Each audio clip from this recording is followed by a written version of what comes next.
Hello students, myself Paresh Arya. Okay, so मैं ये series लेकर आया हूं सभी उन स्टूडेंट्स के लिए जो इस साल 2020 में एमएसटी सीईटी जो कि जुलाई मंथ में होने का अभी चांसेस है, वो सोच रहे हैं कि वो उसमें अपियर कर रहे हैं। ओके, ये सीरीज में मैं क्या करूंगा कि मैं लेक्चर्स आपके चैप्टर्स जो है फिजिक्स के सारे रिवाइज कराऊंगा and that would be short videos. Okay, बहुत ज्यादा बड़े वीडियोस नहीं रहेंगे, लेकिन I try to cover all the important points from the point of view of CET. CET के पॉइंट ऑफ व्यू से जितने भी इंपॉर्टेंट पॉइंट्स है सारे कवर करूंगा। ओके, और साथ ही साथ डिस्क्रिप्शन में इस चैप्टर का टेस्ट भी दिया है, तो आप अगर ये वीडियो देख लेते हो तो आपको टेस्ट सॉल्व करने में आसानी भी जाएगी। ओके, एंड ये सारी चीजें आपके लिए, स्पेशली आपके लिए ला रहे हैं बिकॉज ये कोविड-19 के सिचुएशंस में काफी कुछ चेंजेस हुआ है। ओके, मतलब ट्यूशंस बहुत सारे इरेगुलर हो गए and all and all and all, बहुत सारे डिफिकल्टीज है, बट डोंट वरी, ये पूरा सीरीज आपके लिए डेडिकेटेड है जिसमें मैं आपके सारे चैप्टर्स ऑफ फिजिक्स रिवाइज कराऊंगा। Okay, so let us not waste the time and we'll start with our first chapter which is circular motion. Okay, so circular motion को सबसे पहले हम लोग डिफाइन करेंगे। डेफिनेशन क्या है? Motion of a particle along the circumference of the circle, है ना। सर्कमफरेंस पे पार्टिकल का मोशन, उसको हम लोग क्या कहेंगे? Circular motion. ठीक है, ये डेफिनेशन था, बहुत इंपॉर्टेंट था। दूसरा, हमको इसमें पढ़ना है रेडियस वेक्टर के बारे में, ये याद रखना जरूरी है हमको। रेडियस वेक्टर वेक्टर आ। ओके, रेडियस वेक्टर यानी क्या है? सपोज ये पार्टिकल यहां पे है, a vector drawn from centre of the circle to the position of the point on the circumference of the circle. ये वाला वेक्टर कहां से शुरू हुआ है? Centre of the circle. कहां पे खत्म हुआ? To the position of the point on the circumference of the circle is known as radius vector. इसमें याद रखने लायक क्या है? इसकी direction along the radius and away from the center, along the radius and away from the center। ठीक है। तीसरी चीज angular displacement. Okay, angular displacement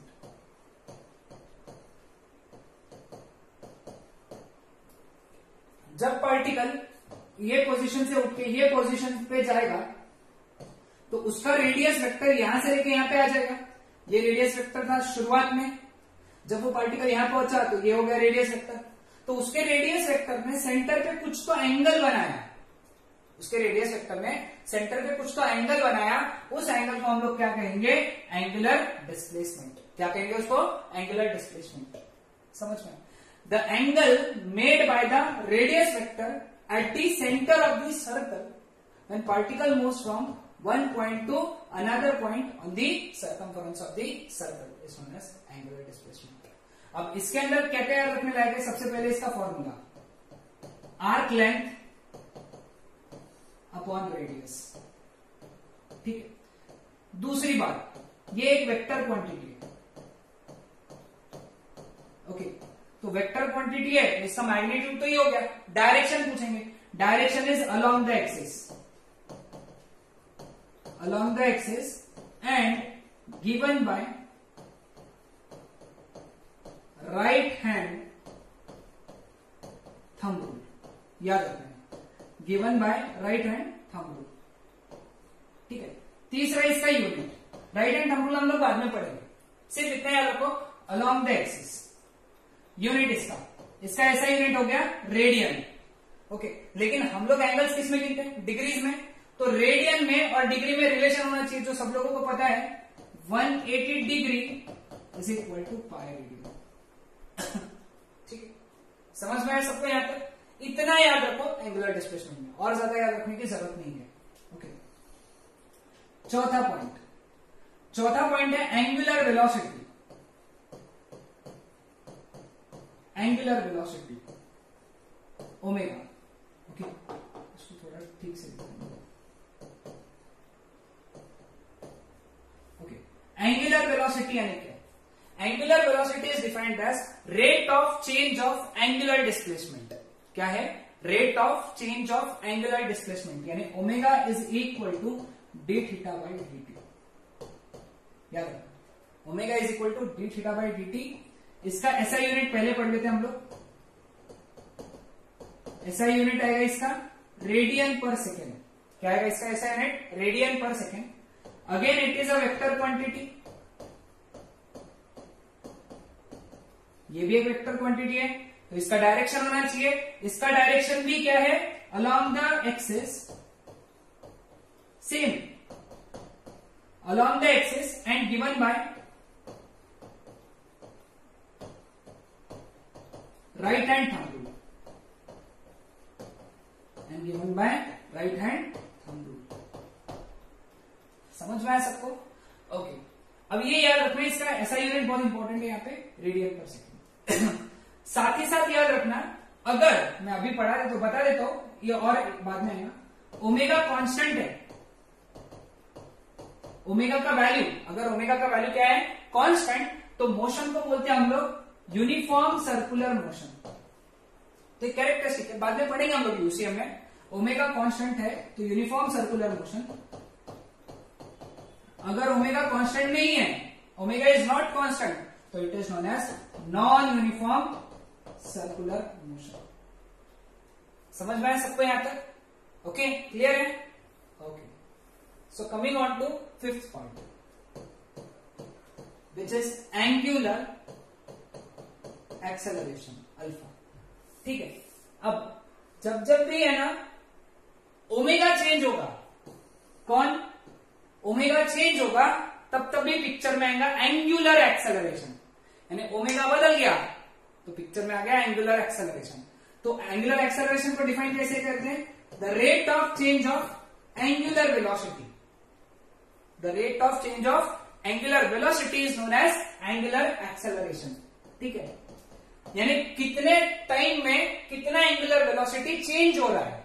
okay, तो SI यूनिट इसका जो आएगा वो आएगा रेडियन पर सेकेंड स्क्वायर, क्योंकि ऊपर है रेडियन पर सेकेंड और नीचे है सेकेंड, तो यूनिट का बन जाता है रेडियन पर second square.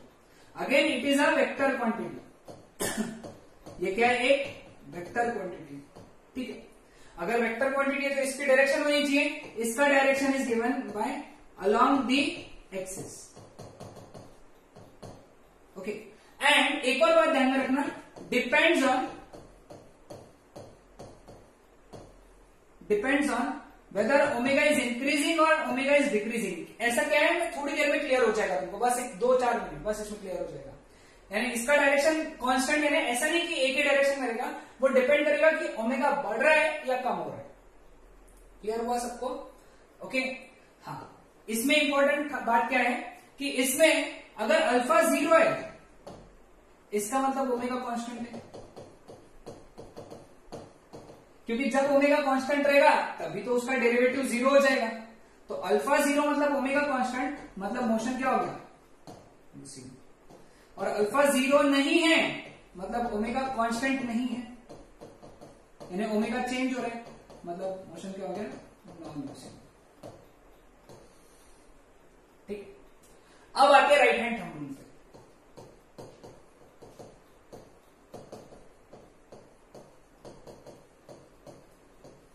Okay, right hand thumb rule क्या है? तुमको तुम्हारा राइट हैंड इमेजिन करना है, right hand such that fingers are curled and thumb is outstretched, यानी फिंगर्स तुम्हारे कर्ल्ड है और थंब ऊपर के तरफ, बाहर के तरफ आया हुआ है। ओके, इफ कर्ल्ड फिंगर्स यानी जो घूमे हुए फिंगर्स है, ये अगर सर्कुलर मोशन का डायरेक्शन देंगे तो जो तुम्हारा थंब है ये थीटा का डायरेक्शन देगा, ओमेगा का डायरेक्शन देगा। ओके, यानी कर्ल्ड फिंगर्स ने किसका डायरेक्शन देना चाहिए? कर्ल्ड फिंगर्स ने किसका डायरेक्शन देना चाहिए? Sense of rotation. तो thumb, outstretch thumb,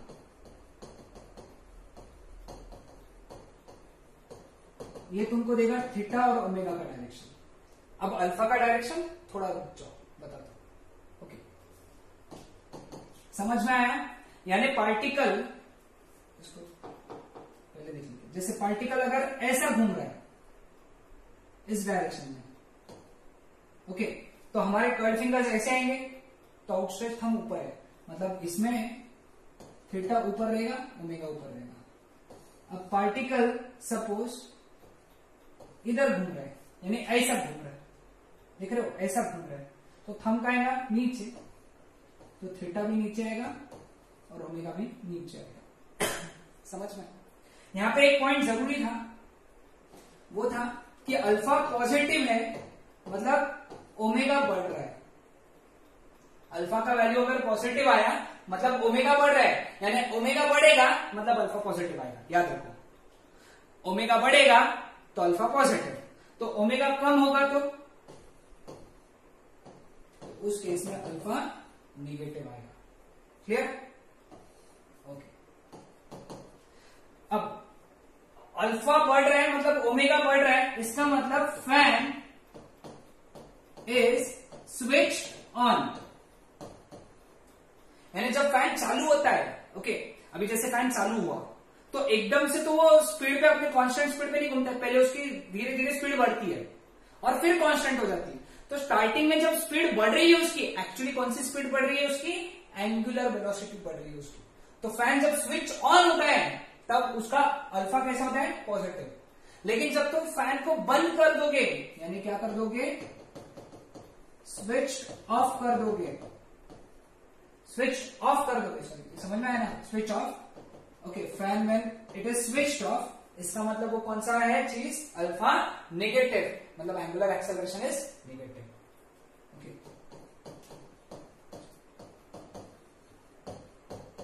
direction of alpha, alpha का direction.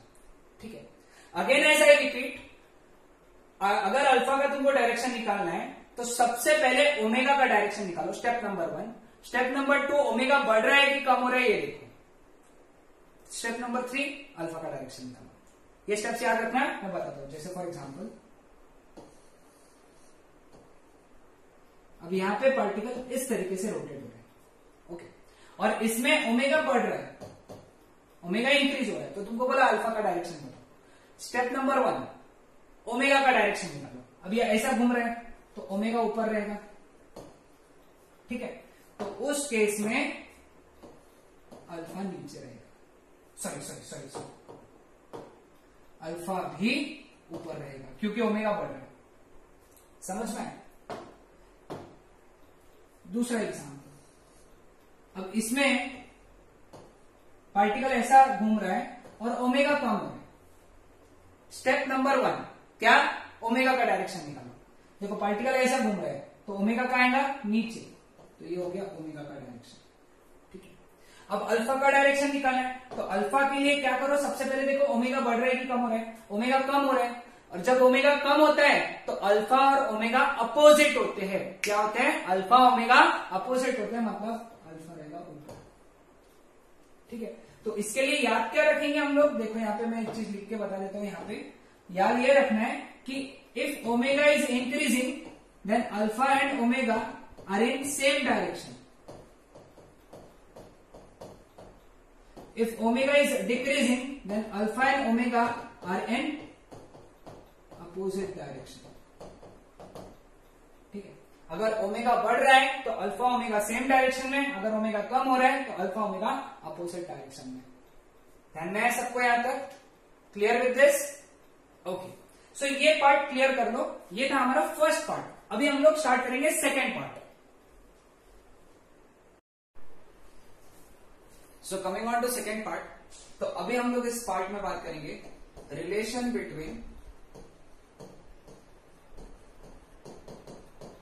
Vector v, vector omega and vector r। ठीक है, अब देखो यहाँ पे सर्कुलर मोशन में, सपोज ये सर्कुलर मोशन है, ओके, और पार्टिकल ऐसा घूम रहा है, तो इसमें टेंजेंशियल, ये टेंजेंशियल इमेजिन करो, मतलब ये ऐसा बोर्ड के अंदर ये रहेगा वेक्टर r। ठीक है, तो इसको थोड़ा सा अलग इस में बनाते हैं, ये टेंजेंशियल बनाया मैंने। ठीक है, सॉरी, वेक्टर v, ये रहेगा टेंजेंशियल, जो रहेगा ये रहेगा वेक्टर v, ये रहेगा vector r along the radius away from the center, और ये रहेगा ओमेगा। ओके, यानी all the three are mutually perpendicular. यहाँ पे ध्यान रखना, r perpendicular to vector v, perpendicular to vector omega. अब इन तीनों में रिलेशन क्या है? रिलेशन मैंने हम लोगों ने पढ़ा है क्लास के अंदर, vector v is equal to vector omega cross vector r। ये रिलेशन याद रखना है, बहुत इंपॉर्टेंट है। कंफ्यूजन होता है बहुत से बार एंड में, एग्जाम में कंफ्यूजन हो जाता है कि आर क्रॉस ओमेगा कि omega cross R, omega cross R याद रखना है, याद करके रख लो, छाप के रख लो, एक बार दिन में 2-3 बार पढ़ोगे, 2-3 दिन तक पढ़ोगे तो याद हो जाएगा। ठीक है, समझ में आया ये चीज? ओके, दूसरा वो ये है, ओके, कंसेप्ट ये है कि जब पार्टिकल सर्कुलर मोशन परफॉर्म करता है तो ये इस तरीके से परफॉर्म कर रहा है। ये एक इंपॉर्टेंट क्वेश्चन है, हर बुक में आपको दिखेगा ही दिखेगा, है ना। पार्टिकल ए से शुरुआत किया, बी पे गया, फिर सी पे गया, फिर डी पे गया, इस तरीके से मोशन परफॉर्म करता चला गया। ठीक, अब यहां पे देखो क्या क्या पूछते हैं यहाँ पे। सबसे पहले है ना हम लोगों को A to B, A to C, A to D, A to A, इतनी चीजों के लिए बहुत सारे वैल्यूज निकालना है हम लोगों को। ठीक है, सो सबसे पहले हम लोग स्टार्ट करेंगे डिस्टेंस के लिए। ओके, डिस्टेंस, तो जो डिस्टेंस का कंसेप्ट है वो ये है कि ए टू बी में डिस्टेंस ट्रैवल कितना है। तो ए टू बी में एक्चुअली ये डिस्टेंस ट्रैवल होता है जितना मैंने येलो लाइन से बताया। ठीक है, तो डिस्टेंस जो रहेगा ए टू बी में पूरा कितना होता है, सरकमफरेंस मतलब 2 पाई आर, तो ये उसका 1/4 हो गया, तो 2 पाई आर का 1/4 हो गया पाई आर बाई 2, आर उसका रेडियस है। ठीक है, तो ये हो गया ए टू बी के लिए। ठीक है, फिर बाद में अपने को निकालना है ए टू सी के लिए, ए टू सी, तो ठीक है, ए टू सी के लिए निकालेंगे। ए टू सी के लिए कैसे निकालेंगे, देखो यहाँ पे ए से लेके सी तक, मतलब ये पाई आर बाई 2, ये पाई आर बाई 2, मतलब ए टू सी कितना हो गया, पाई आर। फिर निकालेंगे ए टू डी के लिए, pi are by 2, pi are by 2, pi are by 2, मतलब 3 पाई आर बाई 2। और ए टू ए के लिए मतलब पूरा सर्कल, पूरा सर्कल मतलब 2 पाई आर। समझ में आया सबको? ओके, अब बात करेंगे हम लोग डिस्प्लेसमेंट की। ठीक है, डिस्प्लेसमेंट कितना रहेगा। ओके, अगेन अब डिस्प्लेसमेंट के लिए हम क्या करेंगे, ए टू बी में डिस्प्लेसमेंट। अब ए टू बी में डिस्प्लेसमेंट ये स्ट्रेट लाइन डिस्टेंस रहेगा, जो मैंने कौन से कलर के इससे बनाया, ऑरेंज कलर से बनाया है। तो ए टू बी में आप देखो ये आर है, ये आर है, तो ये हाइपोटेन्यूस हो गया √2r हाइपोटेन्यूस। तो डिस्प्लेसमेंट कितना हो गया यहाँ पे, √2r। टेबल बनाते चलो, बहुत इंपॉर्टेंट है। ए टू सी में डिस्प्लेसमेंट देखो ये रहेगा स्ट्रेट लाइन डिस्टेंस। अब ये जो स्ट्रेट लाइन डिस्टेंस है ये डायमीटर के बराबर है, तो यहाँ पे डिस्प्लेसमेंट हो गया 2r। ठीक, ए टू डी में डिस्प्लेसमेंट कितना है, अगेन ये आर और ये 90 डिग्री, तो ये हो गया उसका हाइपोटेन्यूस, तो अगेन डिस्प्लेसमेंट कितना है, √2r। और ए टू ए में पूरा सर्कल ही कंप्लीट हो गया, सर्कल कंप्लीट हो गया मतलब डिस्प्लेसमेंट कितना हो गया, 0, क्योंकि initial position is equal to final position. ठीक है, अब निकालेंगे हम लोग average speed, average speed. Okay, लेकिन एवरेज स्पीड के पहले एक काम करते हैं हम लोग, टाइम देख लेते हैं, टाइम, फिर निकाल लेंगे एवरेज स्पीड और फाइनली निकाल लेंगे average velocity. Okay, average speed and then average velocity. ठीक है, तो अब निकालते हैं हम लोग एवरेज स्पीड। ओके, तो एवरेज स्पीड के लिए सॉरी एवरेज पहले टाइम निकाल लेते हैं। पूरे सर्कल को अगर टाइम लग रहा है t, तो 1/4 सर्कल ए टू बी के लिए टाइम लगेगा t/4, आधे सर्कल के लिए t/2, t/4 ऐड करो उसमें, इसमें t/4 ऐड करो, फिर t/4 और पूरे सर्कल के लिए t। ये क्यों निकाल रहा हूं तुमको समझ में आ जाएगा अभी। ठीक है, finally average speed. Okay, average speed हम लोग कैसे निकालेंगे, देखो यहाँ पे एवरेज स्पीड निकालने के लिए average speed is equal to distance upon time. Average speed is equal to distance upon time. Distance देखो यहाँ पे लिखता हूं मैं, distance pi are by 2 upon time कितना है, t/4। तो सॉल्व किया तो 2 पाई आर बाई टी आएगा, 2 पाई आर बाई टी। इसको और इसको डिवाइड करो, इसको और इसको डिवाइड किया तो बन जाएगा 2 pi are by 2 pi are by T. इसको और इसको डिवाइड किया तो बन जाएगा 2 पाई आर बाई टी, वापस से वही आएगा आंसर। देखो यहाँ पे इसको और इसको डिवाइड किया तो सीधा 2 पाई आर बाई टी। तो ये हो गया एवरेज स्पीड। समझ में आया सबको एवरेज स्पीड कैसे निकाला हम लोगों ने? हाँ, तो यहाँ पे एक ध्यान में आया, पूरे सर्कल में तुम कोई भी पॉइंट से कोई भी पॉइंट पे जाओ, average speed 2 pi are by T होता है। ओके, अब इंटरेस्टिंग आएगा एवरेज वेलोसिटी के लिए। ओके, एवरेज वेलोसिटी कैसे निकालेंगे? एवरेज वेलोसिटी के लिए हम लोग क्या करेंगे? डिस्प्लेसमेंट अपॉन टाइम करेंगे। डिस्प्लेसमेंट अपॉन टाइम, इसको और इसको डिवाइड करेंगे, इसको और इसको, तो हमको मिलेगा 4√2r बाई टी। यहाँ पे सबसे पहले 4√2r बाई टी, इसका एवरेज वेलोसिटी, यानी ए टू बी में एवरेज वेलोसिटी निकालना है 4√2r बाई टी। इन दोनों को डिवाइड करेंगे तो कितना मिलेगा? इन दोनों को डिवाइड किया तो 4r बाई टी, इन दोनों को डिवाइड किया तो मिलेगा 4√2r बाई 3t, और इन दोनों को डिवाइड किया तो आंसर 0। तो ये टेबल बड़ा इंपॉर्टेंट है, ध्यान देना, अच्छे से ध्यान दो, समझ लो इस चीज को, ये टेबल को। Okay, clear with this? तो ये बहुत इंपॉर्टेंट टेबल, ध्यान रहेगा सबके।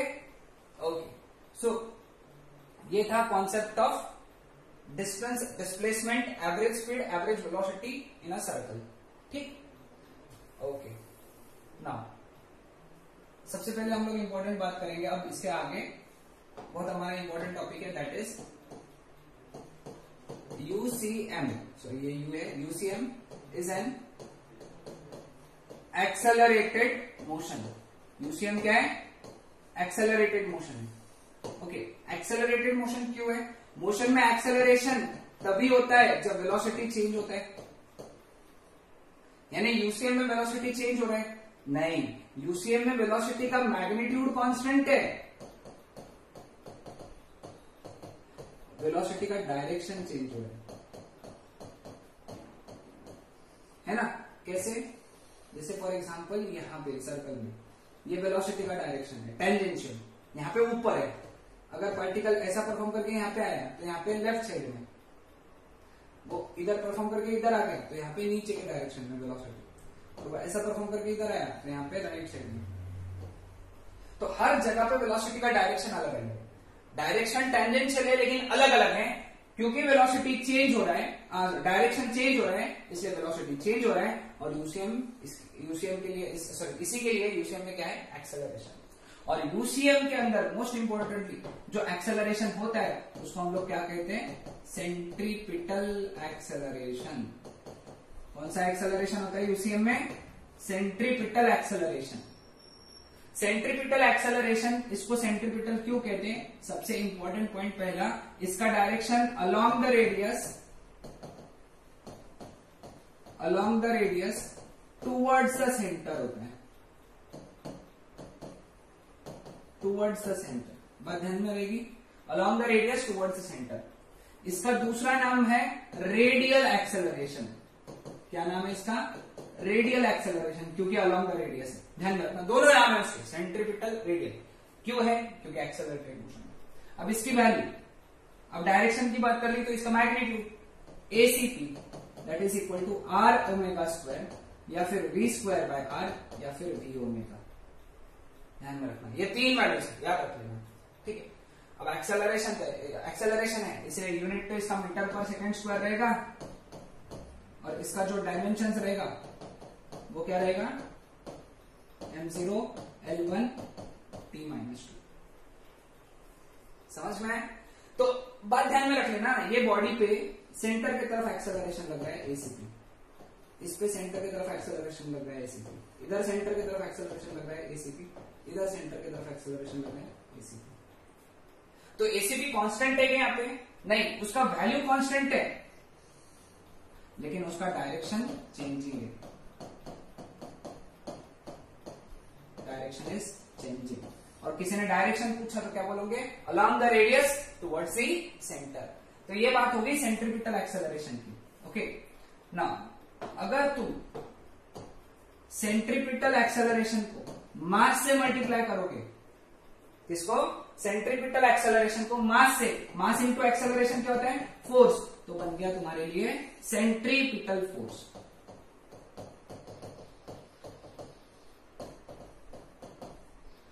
ओके, तो सेंट्रीपिटल फोर्स का डायरेक्शन भी वही रहेगा जो सेंट्रीपिटल एक्सेलरेशन का डायरेक्शन रहेगा, मतलब अलोंग द रेडियस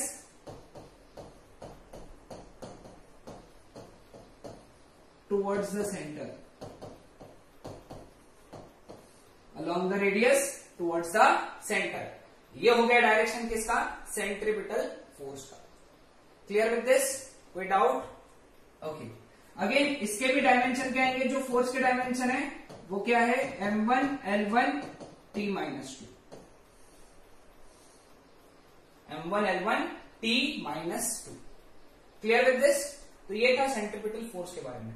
ठीक है, अब बहुत इंपॉर्टेंट चीज पढ़ाने जा रहा हूं, वो है सेंट्रीफ्यूगल फोर्स। ओके, अब सेंट्रीफ्यूगल फोर्स का कंसेप्ट बहुत आसान, 2 मिनट में समझा दूंगा, 2 मिनट में समझ जाएगा। पहला बात ध्यान में रखना, यूसीएम के अंदर जो पार्टिकल होता है वो एक्सेलरेटेड फ्रेम ऑफ रेफरेंस में होता है। कौन से फ्रेम ऑफ रेफरेंस में होता है, एक्सेलरेटेड, क्योंकि वो मोशन कैसी है, एक्सेलरेटेड मोशन है, पढ़ा हम लोगों ने।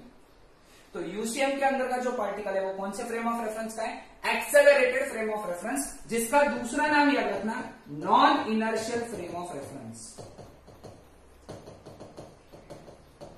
ठीक है, पहला पॉइंट ध्यान में आया कि यूसीएम में जो पार्टिकल परफॉर्म करता है, यूसीएम पार्टिकल, सॉरी, जो पार्टिकल यूसीएम परफॉर्म करता है वो एक्सेलरेटेड फ्रेम ऑफ रेफरेंस है या फिर non inertial frame of reference है। Non inertial frame of reference या फिर एक्सेलरेटेड फ्रेम ऑफ रेफरेंस में Newton's laws of motion are not valid, valid नहीं है, वहां पे न्यूटन्स लॉ नहीं लगा सकते। So in order to apply Newton's laws of motion, एक सूडो फोर्स, सूडो मतलब कैसा, इमेजिनरी फोर्स कंसीडर करना पड़ता है। सूडो फोर्स इज कंसीडर्ड, एक इमेजिनरी सूडो फोर्स कंसीडर करना पड़ता है। क्यों? क्योंकि हम लोगों को न्यूटन्स लॉज ऑफ मोशन लगाना है। न्यूटन्स लॉज ऑफ मोशन नहीं लग सकते किसके अंदर, यूसीएम के अंदर, क्योंकि वो एक्सेलरेटेड फ्रेम ऑफ रेफरेंस है या फिर non inertial frame of reference है। तो सूडो फोर्स कंसीडर करना पड़ता है। न्यूटन्स के हिसाब से सर्कुलर मोशन में जो सूडो फोर्स होता है उसको हम लोग क्या कहते हैं, सेंट्रीफ्यूगल फोर्स, और इसका मैग्नीट्यूड सेम है सेंट्रीपिटल फोर्स के मैग्नीट्यूड के इक्वल, जिसका मतलब क्या है, mv²/r mr⍵², mv⍵, ये इसका मैग्नीट्यूड है। लेकिन डायरेक्शन इसका अलग है, इसका डायरेक्शन जो है वो है अलोंग द रेडियस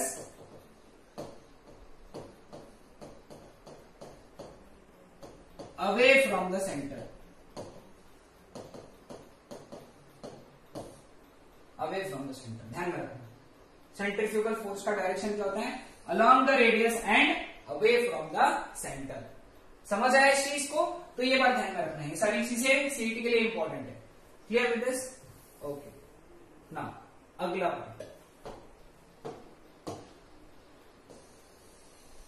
जब पार्टिकल एक पॉइंट से दूसरे पॉइंट जाता है तो उसका पोजीशन वेक्टर चेंज हो रहा है, चेंज हो रहा है कि नहीं हो रहा है? क्योंकि पोजीशन वेक्टर इस डायरेक्शन में था, पोजीशन वेक्टर इस डायरेक्शन में चला गया। पोजीशन वेक्टर का मैग्नीट्यूड चेंज नहीं हुआ, डायरेक्शन चेंज हुआ। तो यहां पे सबसे पहला चीज पूछेंगे, what is change in position vector. Formula याद रखना, 2r sin θ/2। अब इसके डेरिवेशन में नहीं जाना है, सिर्फ फॉर्मूला याद रखना। Change in position vector is equal to 2r sin θ/2, change in velocity is equal to 2v sin θ/2, change in momentum is equal to 2p sin θ/2। इसके आगे याद रखो p is equal to mv लिखना है तुमको। Change in centripetal acceleration is equal to 2acp sin θ/2। ACP का value वो जो 3 लिख के दिए थे अपन ने, एसीपी के वैल्यू लिखे थे ना अपन ने। Change in centripetal force is equal to 2fcp sin θ/2। FCP के भी 3 वैल्यूज लिख के दिए थे, वो लिख लेते। समझ में? लेकिन एक बार ध्यान में रखना, काइनेटिक एनर्जी जो है ये कांस्टेंट है। काइनेटिक एनर्जी इज कांस्टेंट, तो change in kinetic energy that is always equal to 0, याद रखना। नहीं तो तुम उसके लिए यहाँ पे फॉर्मूला लगाओगे 2ke sin θ/2, बहुत से बार बच्चे लगा देते है ना, गलत, के के जगह फिर वैल्यू भी डालते बेचारे, हाफ mv², सब गलत। याद रखना सर्कुलर मोशन में काइनेटिक एनर्जी बदलती ही नहीं है, मतलब काइनेटिक एनर्जी का चेंज कितना होता है, 0। हाँ, बाकी इन सब में चेंज होता है, वो ये सब याद रखना। Clear with this? तो ये हो गया हमारा concept of change, concept of change in circular motion. यहां तक क्लियर हुआ सबको? Okay, so this was part 2 of circular motion. अभी हम लोग पार्ट 3 स्टार्ट करेंगे।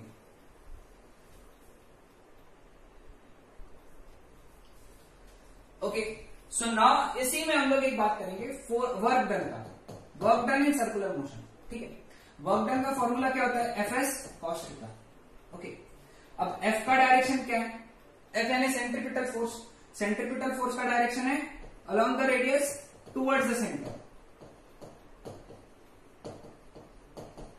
ठीक है, S का डायरेक्शन रहता है जो वेलोसिटी का डायरेक्शन रहता है, क्योंकि डिस्प्लेसमेंट वही डायरेक्शन में होती है जिस डायरेक्शन में वेलोसिटी होती है, मतलब टेंजेंशियल। ठीक है, अब सर्कुलर मोशन में, ये सर्कुलर मोशन पकड़ा जो बोल्ड में हो रहा है, तो ये रहेगा फोर्स का डायरेक्शन और ये रहेगा डिस्प्लेसमेंट का डायरेक्शन, टेंजेंशियल। एंगल कितना है, 90 डिग्री, तो थीटा कितना हो गया, 90 डिग्री। और cos 90 कितना है, 0। तो याद रखना work done is always 0 in circular motion, kinetic energy भी 0, वर्क डन भी 0। Clear with this? सो ये था सारा यूसीएम के बारे में कि वर्क डन 0 होता है, work done by centripetal force 0। Clear, समझ में आया? ओके, सो अब हम लोग बात करेंगे नॉन यूसीएम का। नॉन यूसीएम तब पिक्चर में आता है जब वेलोसिटी का मैग्नीट्यूड भी बदलता है। ओके, डायरेक्शन तो चेंज होती ही रहता है, वो तो विषय ही है, सर्कुलर मोशन में डायरेक्शन का चेंज तो होना ही है। ठीक है, मैग्नीट्यूड भी अगर चेंज हुआ तो यूसीएम में क्या आता है, सॉरी, यूसीएम किस में कन्वर्ट हो जाता है, नॉन यूसीएम में। ओके, यूसीएम की खास बात क्या थी, यूसीएम के अंदर वेलोसिटी का जो मैग्नीट्यूड है वो कांस्टेंट था, लेकिन यहां पे वेलोसिटी का मैग्नीट्यूड भी चेंज हो रहा है। तो वेलोसिटी का मैग्नीट्यूड भी चेंज होता है तो न्यू एक एक्सेलरेशन आता है जिसको हम लोग क्या कहते हैं, tangential acceleration, denoted by AT, denoted by AT।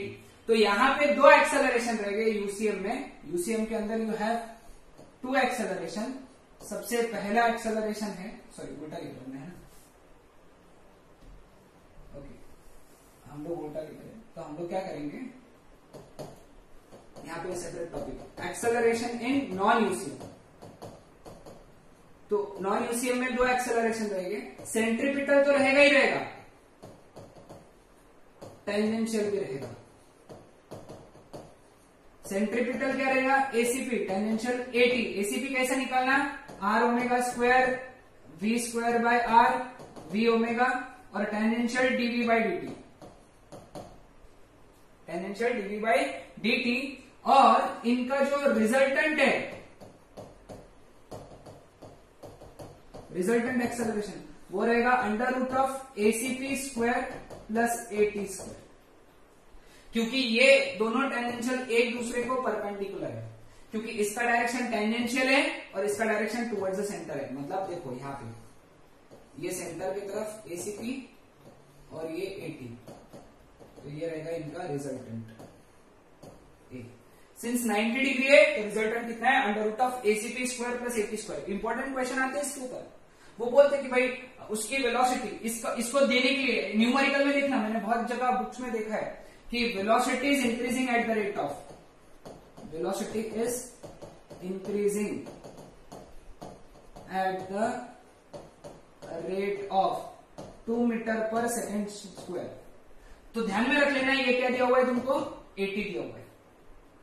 और ये डायरेक्ट नहीं देते, इसके लिए R ओमेगा या फिर VR या फिर V ओमेगा देंगे और वहां से ACP निकालने पड़ेंगे। ये डायरेक्ट देंगे, ये डायरेक्ट ही देना पड़ेगा उनको, या फिर V का इक्वेशन देना पड़ेगा। बाकी सारी चीजें जनरली डायरेक्ट देते, AT डायरेक्ट देंगे और स्टेटमेंट क्या लगाएंगे, velocity is increasing at the rate of, और वहां से तुमको ये निकालना पड़ता है, ठीक है। ओके, इसमें एक बार ध्यान में रखना है, एंगल निकालना बोलते हैं theta, angle made by resultant acceleration with ACP. तो हम लोग क्या लगाएंगे, थीटा इज इक्वल टू किसके साथ में एंगल निकालने बोले हैं, एसीपी के साथ में एंगल निकालने बोला है, तो एसीपी नीचे, एटी ऊपर।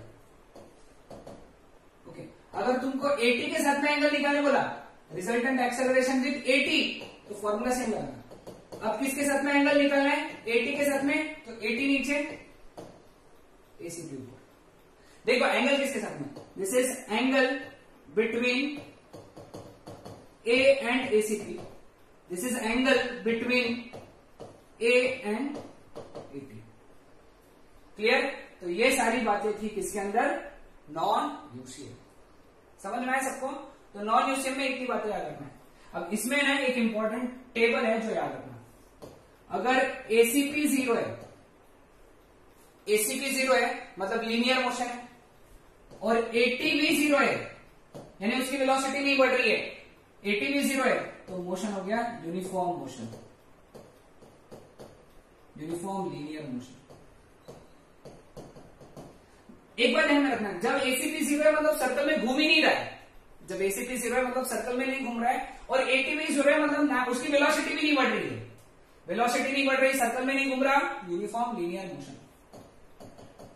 एसीपी 0 है लेकिन एटी 0 नहीं है, एटी 0 नहीं है, मतलब हो गया नॉन यूनिफॉर्म लीनियर मोशन। ये टेबल याद रखना, बहुत इंपॉर्टेंट। अब एसीपी 0 नहीं है लेकिन एटी 0 है, टेंजेंशियल एक्सेलरेशन नहीं है, बहुत आसान, अभी तो पढ़ा हम लोगों ने, यूसीएम। और एसीपी भी 0 नहीं है और एटी भी 0 नहीं है, एटी भी 0 नहीं है मतलब वेलोसिटी भी बढ़ रहा है, सर्कल में भी घूम रहा है, मतलब क्या हो गया ये, नॉन यूसीएम। ठीक है, समझ में आया सबको? ओके, देन सेकेंड पार्ट पे आते हैं, विच इज कर्व रोड्स। इसमें दो पढ़ना था, हॉरिजॉन्टल कर्व रोड सबसे पहले। तो हॉरिजॉन्टल कर्व रोड यानी क्या था, ये ऐसा, ये सर्कुलर रोड पे ये गाड़ी जो थी जिसके चक्के दिख नहीं रहे वो नीचे लगी ना, वो ऐसी जा रही थी सेंटर के तरफ आर बना के। तो हॉरिजॉन्टल कर्व रोड में maximum speed, coefficient of static friction R था, और तो यहाँ पे वी मैक्स का फॉर्मूला जो है that is under root of mu S R G. पहला बात ध्यान रखने का, ठीक है। दूसरा, इसमें सेंट्रीपिटल फोर्स जो था वो फ्रिक्शनल फोर्स ने प्रोवाइड किया था। सेंट्रीपिटल फोर्स किसने प्रोवाइड किया था, फ्रिक्शनल फोर्स। और तीसरा, एफएस का formula that is mu S into N. तो ये था हॉरिजॉन्टल कर्व रोड, क्लियर। दूसरा आता है bank curve road. Bank curve road की जो है ना डायग्राम बड़ी इंपॉर्टेंट है, डायग्राम, क्योंकि इसमें जो होता है ना वो कंपोनेंट्स बहुत इंपॉर्टेंट, कंपोनेंट्स। अब देखो यहां पे, अब ये गाड़ी थी है ना, और ये गाड़ी में ये दो हेडलाइट्स थे उसके, और यहाँ पे ये स्टीयरिंग था और ये ड्राइवर थे, ये ऐसा आ रहा है, ठीक है, ये इस तरीके से तुम्हारे तरफ आ रहा है। तो यहां पे सबसे इंपॉर्टेंट फोर्स था, देखो वजन एमजी नीचे, नॉर्मल रिएक्शन ऊपर, वजन एमजी नीचे और नॉर्मल रिएक्शन ऊपर। Clear with this? यहां तक ध्यान में आया सबको? ओके। अब सबसे इंपॉर्टेंट जो था यहाँ पे वो था फ्रिक्शन। ओके, फ्रिक्शन जो है वो था ये ऐसा, एफएस। ओके, फ्रिक्शन ऐसा था, FS. Clear with this? Okay, तो हम लोग क्या करेंगे, इसको एक पॉइंट बना के यहां पे सारे फोर्सेस मार्क करेंगे। तो ये था mg, ये था fs और ये था नॉर्मल रिएक्शन, ठीक। अब n और fs के कंपोनेंट निकालेंगे हम लोग। ओके, n के कंपोनेंट क्या थे, एक ये कंपोनेंट, एक ये कंपोनेंट, क्योंकि ये थीटा रहेगा ना, तो ये रहेगा n कॉस थीटा और ये रहेगा n साइन थीटा। ठीक है, ये हो गया n के कॉम्पोनेंट। अब हम लोग निकालेंगे fs के कॉम्पोनेंट, क्योंकि ये थीटा है तो ये थीटा रहेगा, तो ये कंपोनेंट रहेगा, एक ये कंपोनेंट देखो ब्लू और ग्रीन कोइंसाइड कर रहे हैं, तो ये रहेगा fs cos थीटा और इसका नीचे यहां पे रहेगा, ओके, नीचे रहेगा fs sin थीटा। ध्यान में दो, ऊपर कौन n cos थीटा, नीचे fs sin theta mg। Clear? अब क्वेश्चन क्या पूछते देखो, यहां पे फ्रिक्शन का कौन सा कंपोनेंट सेंटर की तरफ लग रहा है, क्योंकि यहां पे ये सेंटर है, यहां पे कहीं तो सेंटर जाता है, तो फ्रिक्शन का कौन सा कंपोनेंट सेंटर की तरफ लग रहा है, fs cos थीटा। फ्रिक्शन का कौन सा कंपोनेंट वेट के अलोंग लग रहा है, fs sin theta. Normal reaction का कौन सा कंपोनेंट सेंटर की तरफ लग रहा है, ये सेंटर है, ऐसा ध्यान में रखो, सेंटर की तरफ n sin theta. Normal reaction का कौन सा कंपोनेंट वेट के अपोजिट लग रहा है, ऊपर लग रहा है, n cos थीटा। ओके, अब इक्वेशन बनेंगे, सारे ऊपर के फोर्स इज इक्वल टू सारे नीचे के फोर्स, और जो फोर्स लेफ्ट के तरफ है सारे ऊपर के पहले लगा देंगे, तो यहां से इक्वेशन मिला mg is equal to n cos theta minus fs sin theta. ओके, और दूसरा mv square by r, centre की तरफ जितने लगेंगे सबके सब centripetal, n sin theta plus fs cos theta. ये दो इक्वेशन भी याद रख लो, साथ ही साथ बहुत इंपॉर्टेंट। ठीक है, इनको अगर डिवाइड करके सॉल्व किया तो यहां पे निकला Vmax। Vmax कितना, under root of R G mu S plus tan theta upon 1 minus mu S tan theta. ठीक है, ये हो गया मैक्सिमम स्पीड। फिर आता है ऑप्टिमम स्पीड। ऑप्टिमम स्पीड यानी वो स्पीड जहां पे फ्रिक्शन जीरो हो गया है, फ्रिक्शन है ही नहीं, जहां पे फ्रिक्शन कितना हो गया है, जीरो। तो ऑप्टिमम स्पीड बोला तो under root of R G tan theta. ठीक है, ध्यान दो यहां पे अच्छे से, मैक्सिमम स्पीड बोला तो ये लिखना, ऑप्टिमम स्पीड बोला तो ये लिखना। ठीक है, क्लियर विद दिस? तो ये सब कंसेप्ट था किसका, bank of road, banking of roads. Okay, roads, horizontal curve road and bank of road. ठीक है, क्लियर विद दिस? नेक्स्ट आता है कोनिकल पेंडुलम।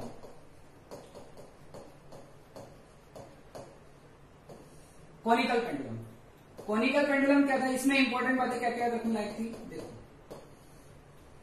ये स्ट्रिंग थी और ये सर्कल में घूमता। ठीक है, यहां पे सबसे इंपॉर्टेंट था कि तुम कितने तरीके से टेंशन को क्लासिफाई कर सकते हो, कितने अच्छे तरीके से। ये थीटा है तो ये हो गया, ये भी थीटा हो गया, तो ये हो गया टी कॉस थीटा, ये हो गया टी sin थीटा। ध्यान से देखना, टी का कौन सा कंपोनेंट ऊपर है, टी कॉस थीटा, टी का कौन सा कंपोनेंट सेंटर की तरफ है, टी sin थीटा। ठीक है, अब वेट mg कहां लगेगा, नीचे। तो तुमको क्या पूछते हैं, mg को बैलेंस किसने किया, mg को बैलेंस टी कॉस थीटा ने किया। सेंट्रीपिटल फोर्स किसने किया, टी sin थीटा ने किया।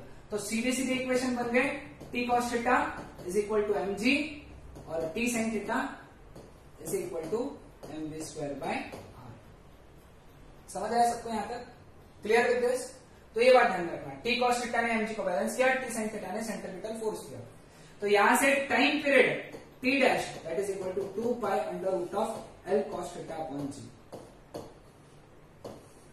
बहुत इंपॉर्टेंट, याद रखो ये फॉर्मूला टाइम पीरियड का, time period is equal to 2 pi under root l cos theta upon g। Okay, अब यहां पे टेंशन अगर पूछा, टेंशन, तो टेंशन के लिए याद रखना एक फॉर्मूला यहां से आ जाएगा डायरेक्ट इसके नीचे, mg upon cos theta, mg upon cos theta. Okay, अब ये cos थीटा है, अब ये r है, ये l है, तो ये हो गया under root of l square minus r square, ये वाला। ठीक, तो cos थीटा क्या रहेगा, एडजेसेंट अपॉन हाइपोटेन्यूज। तो cos थीटा कितना हो गया, under root of r square minus l square upon l। l अंदर चला गया तो cos थीटा क्या हो गया, under root of l square minus r square upon l square. Separate कर दिया तो कितना आ गया cos theta, 1 minus r square by l square to the power 1/2। ये भी याद रखना, क्योंकि कुछ बुक्स में इस बारे में भी ऐसे डिस्कशन दिए हैं, याद करके रख लो, लिख के रख लो। ओके, एक एक स्टेप ध्यान से देखो। T is equal to mg upon cos theta. Cos theta के लिए ये डाला, क्योंकि ये L है ये R है, तो ये बन गया under root of L square minus R square, Pythagoras theorem लगा। ठीक है, ये वैल्यू यहाँ पे सब्स्टिट्यूट करके आंसर निकाल सकते हो। कोई डाउट किसी को? नहीं। सो ये था हमारा कॉनिकल पेंडुलम के बारे में। Okay okay, so coming on to last part of this chapter which is vertical circular motion. ठीक है, काफी इंपॉर्टेंट है, इस पे एमसीक्यू बहुत सारे एक्सपेक्ट कर सकते हो। वर्टिकल सर्कुलर मोशन, ठीक है, मतलब ये वाला सर्कुलर मोशन ऐसा। अब तक हम लोग ये ऐसा पढ़ रहे थे, अब हम लोग ऐसा पढ़ेंगे। ठीक है, तो मैं पहले डायग्राम बना लेता हूं। यहां पे सबसे इंपॉर्टेंट है ये A which is lowest point, ये हो गया B which is mid point, C which is highest point, D is also known as midpoint, दोनों चलते हैं, B और D एक जैसे ही, और P which is any point। Diagram ध्यान में रखना, ठीक है।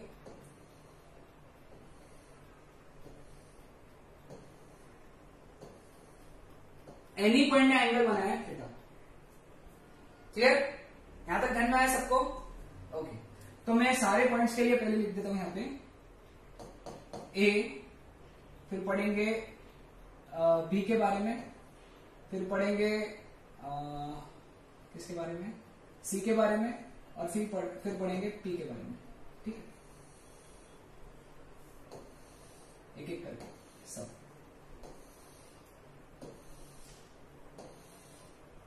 ठीक है, एक बार ध्यान में रखना, ये जो हाइट है, क्लियर, ये वाली जो हाइट होती है that is H is equal to R bracket में 1 माइनस कॉस थीटा, याद करके रख लो पहले। यानी पी पॉइंट की हाइट, ये बेस अपनी बेस लाइन है, बेस लाइन से हाइट कितनी है उसकी, आर ब्रैकेट में 1 माइनस कॉस थीटा, ये आर है, ये टोटल आर है, और ये एच है। ठीक है, समझ में आया सबको? ये याद करके रख लो। अब सबसे पहले हम लोग बात करेंगे वेलोसिटी की। Velocity just circular motion perform करने के लिए वेलोसिटी ए पॉइंट पे, ए यानी lowest point, under root 5 R G, B point पे under root 3 R G, C point पे अंडर रूट आर जी, और यहाँ पे under root of R G bracket में 3 + 2 cos थीटा। ये खास करके याद रखना, क्योंकि बहुत कम बार पढ़ाया जाता है ये। ओके, ये हो गया वेलोसिटी के बारे में। ठीक है, क्लियर हुआ सबको? तो वेलोसिटी इतनी होती है। ओके, सो ये सब कंसेप्ट है वेलोसिटी का। ठीक है, अब अगर हम लोग यहाँ पे दूसरा चीज जो पूछते हैं वो है kinetic energy, potential energy. Potential energy यहाँ पे 0 लेते हैं हम लोग। बी पॉइंट पे पोटेंशियल एनर्जी कितना रहेगा, हाफ एम वी स्क्वायर, है ना? तो यहाँ पे आ जाएगा 3/2 mgr, याद रखो, और यहाँ पे आ जाएगा 5/2 mgr। सॉरी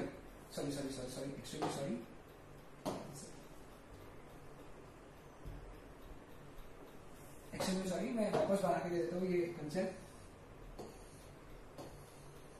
ओके, सो हाँ, as I was talking about potential energy.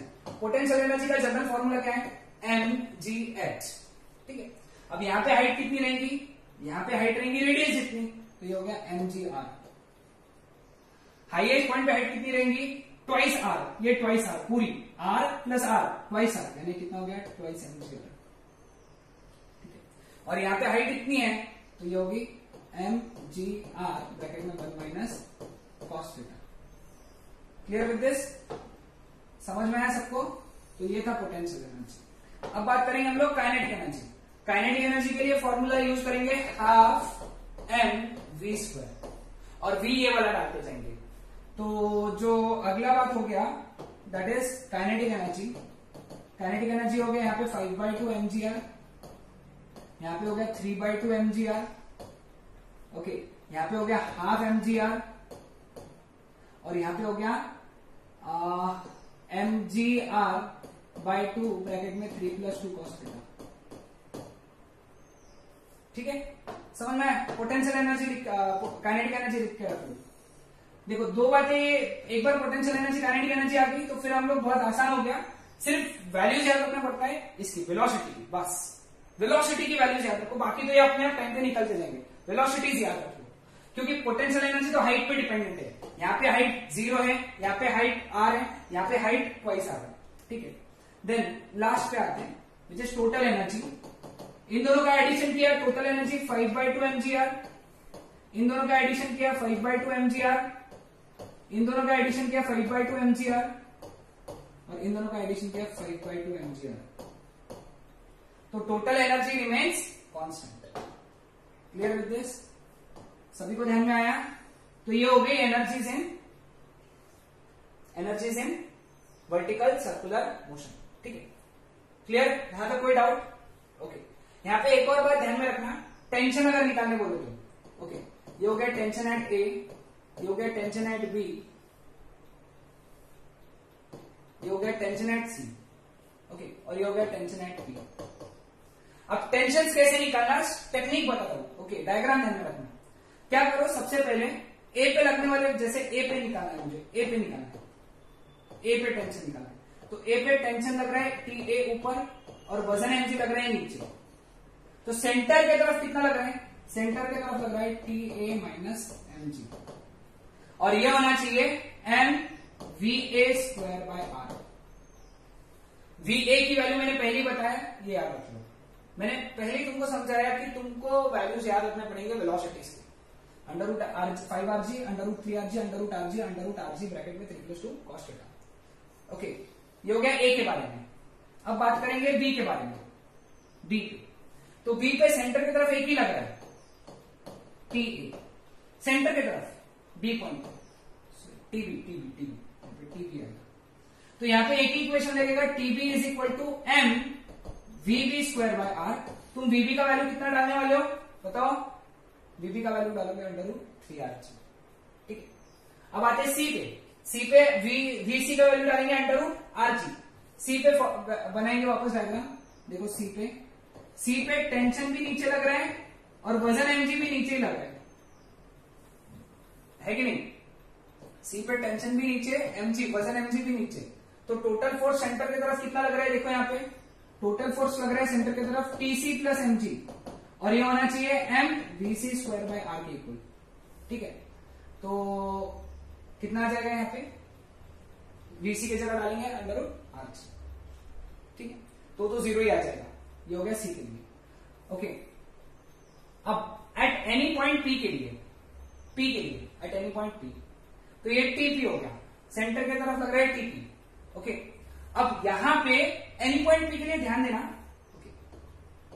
ये था एनी पॉइंट पी, ये था टीपी, ओके, ये वजन एमजी है। तो एमजी के ये दो कंपोनेंट हो गए, ठीक है। देखो यहां पे मैं अगर एमजी बनाऊं तो उसका ये एंगल, ये थीटा है तो ये भी थीटा रहेगा।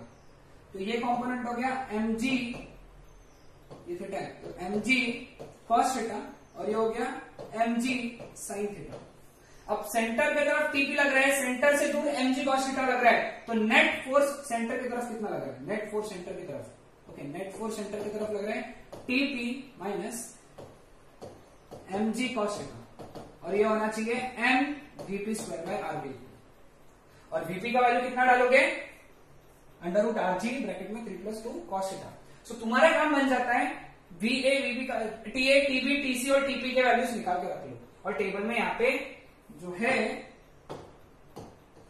टेंशन के वैल्यूज लिख लो, और फिर ये तुम्हारा टेबल फाइनली यहां पे कंप्लीट हो जाएगा। अगेन आई रिपीट, टेंशन के वैल्यूज कैसे निकालना है? ये एमजी उधर चल जाएगा, वीए के जगह डालोगे √5rg, आंसर आ जाएगा, ओके। फिर टीबी का वैल्यू निकालना है M VB square by R, वो तो सीधा भी आ जाएगा, तुम अगर निकालते हो अभी वीबी की जगह 3 ये डाल दोगे तो आ जाएगा 3mg, ओके। यहां पे आ जाएगा 0, ये आ जाएगा 6mg, ओके। और इसके लिए सॉल्व कर लो, वीपी स्क्वायर का वैल्यू डालो और सॉल्व कर लो, आंसर आ जाएगा, ठीक है। ये तुम्हारे लिए होमवर्क, कुछ नहीं। ये इक्वेशन में वीपी के जगह क्या डालना अपने को? √rg ब्रैकेट में 3 + 2 cos थीटा। अब डिफरेंस इन टेंशन पूछा, लोवेस्ट पॉइंट ये हो गया टीएल, ये हो गया हाईएस्ट पॉइंट टीएच, ये हो गया mid point. TL minus TH, sorry ये मिड पॉइंट है, ये मिड पॉइंट है और ये हाईएस्ट पॉइंट है। TL minus TH 6 mg, derivation था आपके सिलेबस में। TL minus TM 3 mg, TM minus TH 3 mg। Clear? तो ये कंसेप्ट ध्यान में रखना है किसके लिए? वर्टिकल सर्कुलर मोशन के लिए। अब लास्ट 2 इंपॉर्टेंट टॉपिक बाकी है और फिर यहाँ पे चैप्टर ही एंड हो जाता है, वो ये कर्व्ड ब्रिजेस। इसको बोलते हैं हम लोग कॉन्वेक्स ब्रिज और इसको बोलते हैं हम लोग कॉन्केव ब्रिज। ठीक है, अब यहां पे दोनों जगह गाड़ी इस तरीके से जा रही है।